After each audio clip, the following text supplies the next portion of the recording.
Guys, welcome back to another video. It's been a little while. I've been working on my thesis at university, so that's all done now, so I can go fishing again, which is great.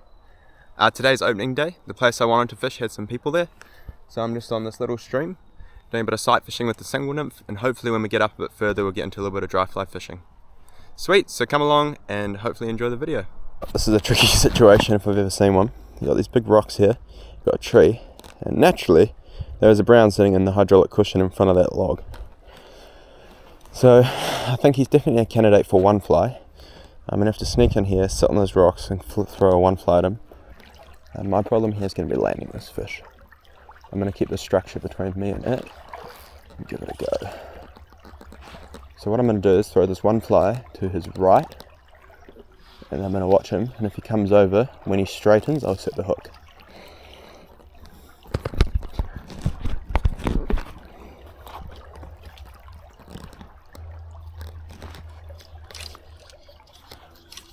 Ready?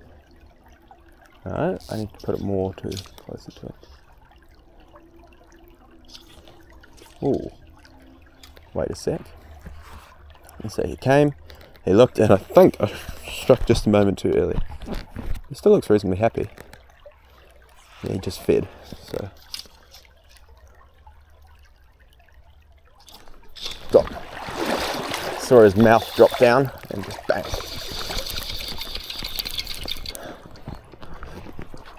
Oh, beautiful big fish. Oh, what that is.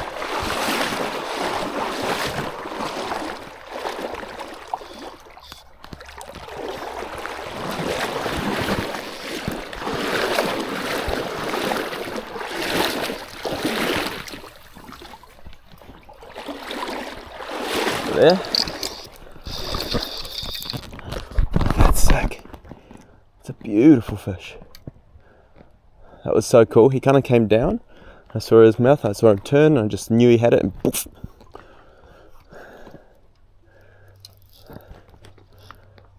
Not easy fishing, but very, very rewarding. And you often get a few chances because it's quite subtle.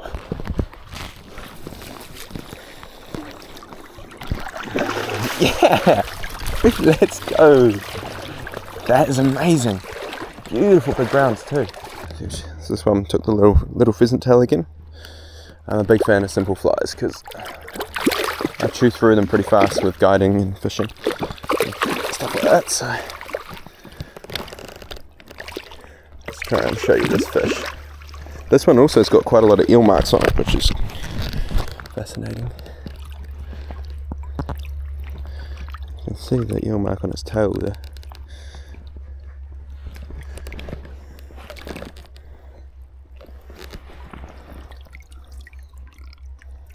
Look at this fish, he's real battled up.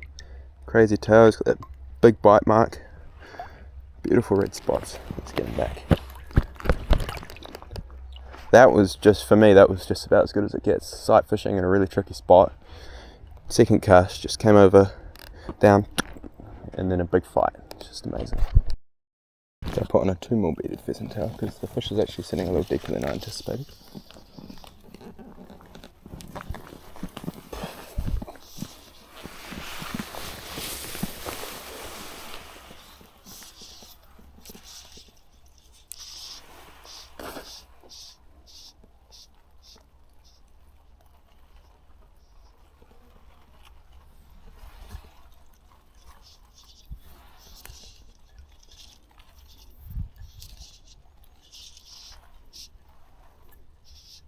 Go to his left.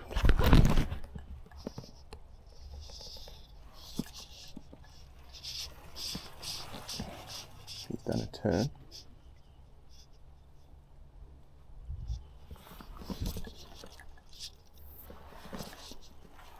That's a good cast. A bit above him.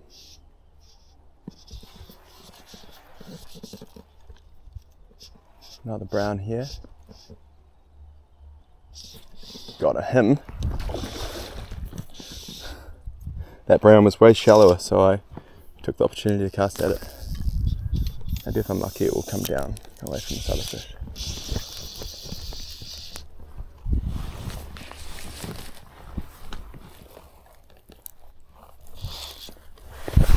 fly just in front of it, and I just watched its mouth go.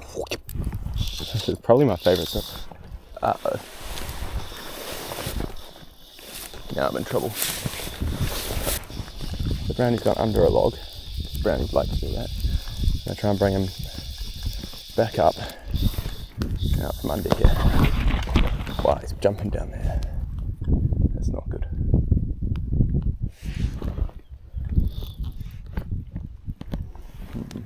What's the best way to go about this?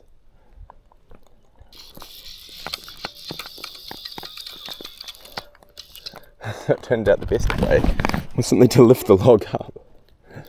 That's a bit of a fuck around. But yeah, got him. He went under this big old log here. I had to lift the log up.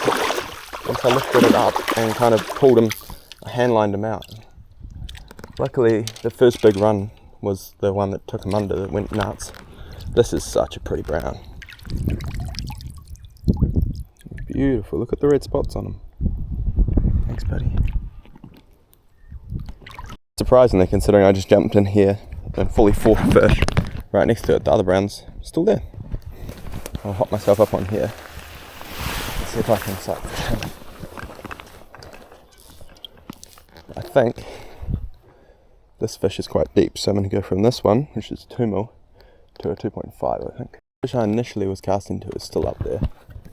I've gone from a single 2 mil pheasant tail to a single 2.5, just in hopes that I'll get down to it a bit better.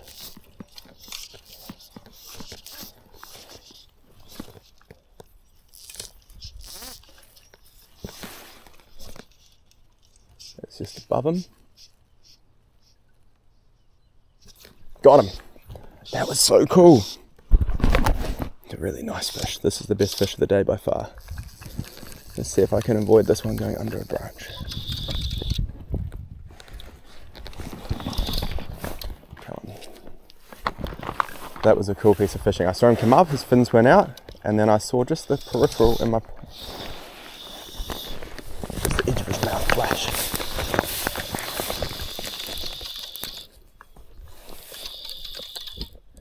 Come on, away from these logs.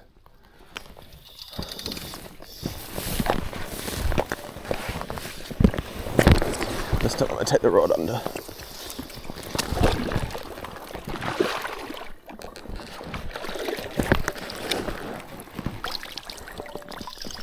There we go. That was better.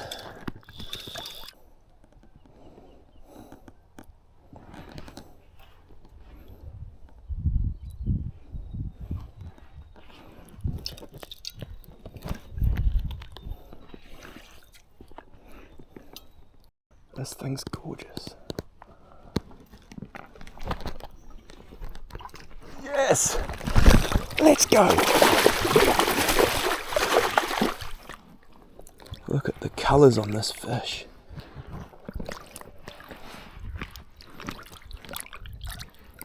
Look at this guy's tail. Look at this. Look at the coloration on him. It's just beautiful.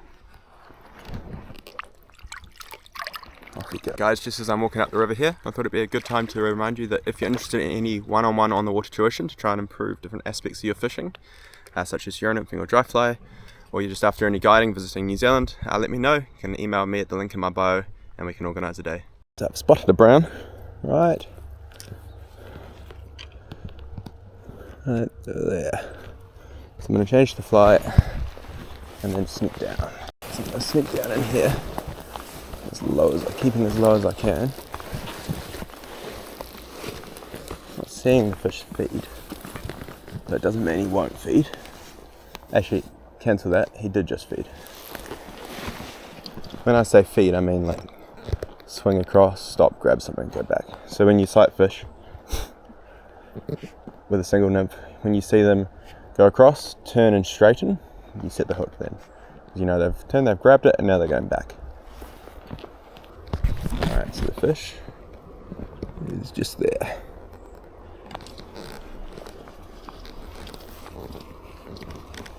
Bow and arrow time. Alright, need to go a little further. Let's have another go. There's no room to cast behind me. I'm just gonna do a bow and arrow cast.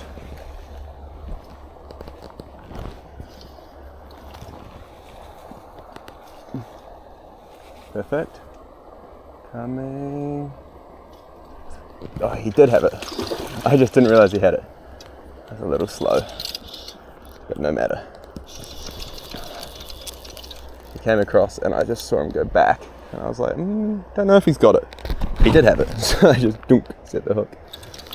That's alright, these big fish usually, they kind of, if you have a lot of slack, they just hold on to it. And this one's got an eel mark too. Or either that or they really don't like each other in here and they're just fighting each other. I'm going to get a spot where I can lift the rod.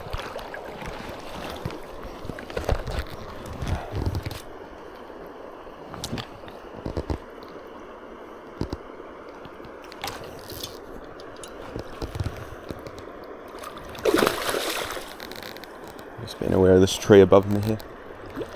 Beautiful brown. This one's a little less red than the others, which is interesting.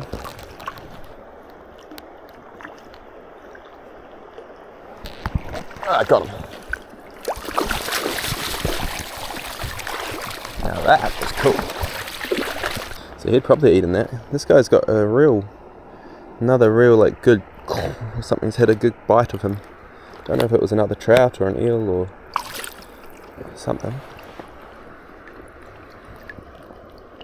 Look at that beautiful red fin on the back. Pretty typical of this area. Beautiful for trout, around 50 centimetres. We'll get him back. Off he goes. Right, so I've actually spotted a really nice fish.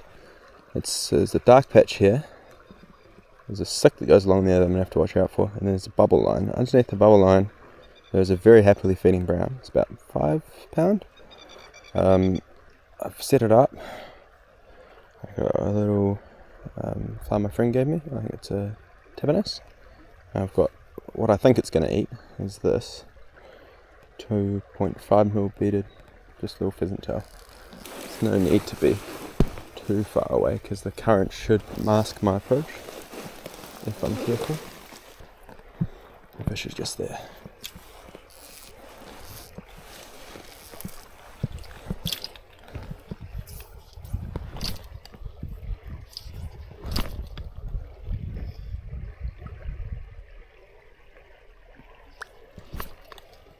There you go, this is good.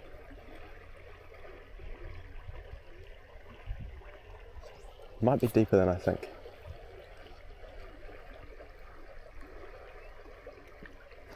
Got him. Oh, that's a good fish. Oh, that's a really good fish. I really like this crossover rod, this 963, so I can use it for a bit of dry, some nymph, but also it's good for high sticking like this. It's kind of rolled on the tippet, which is concerning.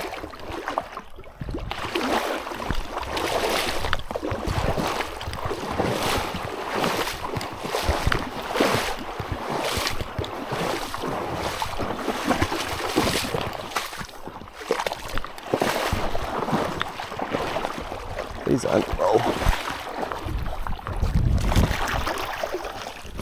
There we go. Heck yeah.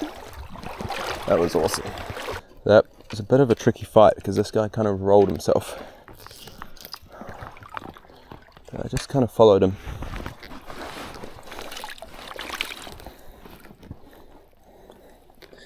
Right in the top lip just here. And he's kind of wrapped himself up a little. So this fish is actually interesting. It's covered in little bite marks and stuff from eels. You can see where it's been grabbed across the top of its back. I'll show you. See the big kind of chomp marks on top of it?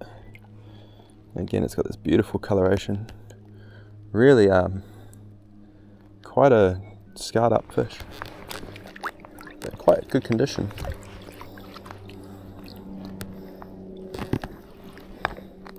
Yeah, see this on top of his back? So that's where the eels come in. We try and get them. Off you go, buddy. So a little interesting, off he's going. A little interesting thing about eels is people back in the day, I think they used to try and kill them to like protect the trout, but there's been research that's shown that having a healthy population of eels in a river takes out a lot of the weaker trout and ends up leading to lower numbers but bigger fish, which is kind of what we're all after. So yeah, beautiful fish. Just fishing with a 9.6 3-weight with a little 3-weight dry fly line. It's quite a crossover sort of rod. Alright guys, it's turned out to be a really good day. It was really difficult sight fishing in the flats, but I got into some better water now and it's been really good. If you enjoyed the video, make sure you like and subscribe. I'm going to be keeping some regular content coming out now that I'm back to my fishing. And as always, let me know if you're interested in any one-on-one tuition or guiding, and you can email me through the information in the description. Cheers and catch you in the next video.